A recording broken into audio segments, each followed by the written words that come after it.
ከሆነ በኋላ ምን ላድርግ? መጀመሪያማ ተሳሳትን። በቃ ተፈጠረ ይሄ ነገር። ተሳሳትን።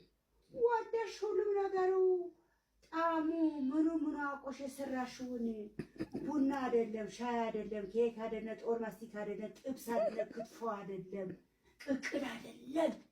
ይሄ ወደሽ ጣሙ ምኑ ጥሞሽ በደንብ አድርገሽ አንቺናስ በደንብ ሰራችሁ። እኔ ጋር ምን ያመጣዋል ይሄ ነገር? ምን ያመጣዋል? አንዴ በቃ ይቅርታ ሆነ እኮ በቃ እኔ ከሆነ በኋላ ምን ይሆናል? አሁን ምን ይላል? እሺ እኔ አላውቅም። አሁን ቤተሰብ ይንከባከቡሽ እንዳትበሳጪ ራስሽን እንትን በይ አሉ። አንዴ ሆነ ነው ይቅርታ አልኩሽ። ልዘልሽ እንዴ? አይደለም ይቅርታ አልኩሽ። አንዴ ሆነ በኋላ ምን እናደርገዋለን? ልዘልሽ ፈልጌው ፈልገሽ ይሁን ፍልግ ካርጎሽ በደንብ አድርጎሽ ፈልገሽ ያደረግሽ በደንብ ፈልገሽ ጣሙ ምኑ አቆሽ ያደርግን። ይሄ ስህተት ነው።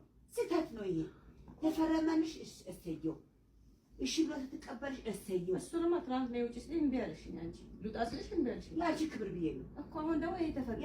አሁን ይሄ ተፈጠረ ደግሞ እሱ ጋር መቀመጥ አልችልም። 9 ወር ሙሉ ቻይ ደግሜ ያልኩሽ እኮ 9 ወር ሙሉ ቻይ የሆነ ምን ፈልጌው አይደለም። ይሁንሽ እኔ ይሄ ደግመሽ አትበይኝ ብዬሻለሁ። ፈልጌ አልማት በይ። ፈልጌ አይደለም ፈልገሽ ነው እንዴ? ምን ፈለግኩ?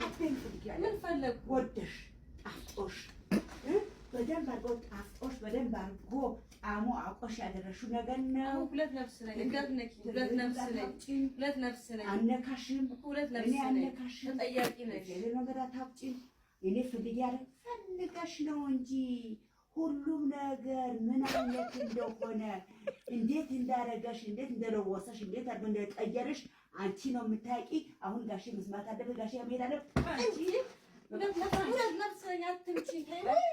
ሁለት ነፍስ ነኝ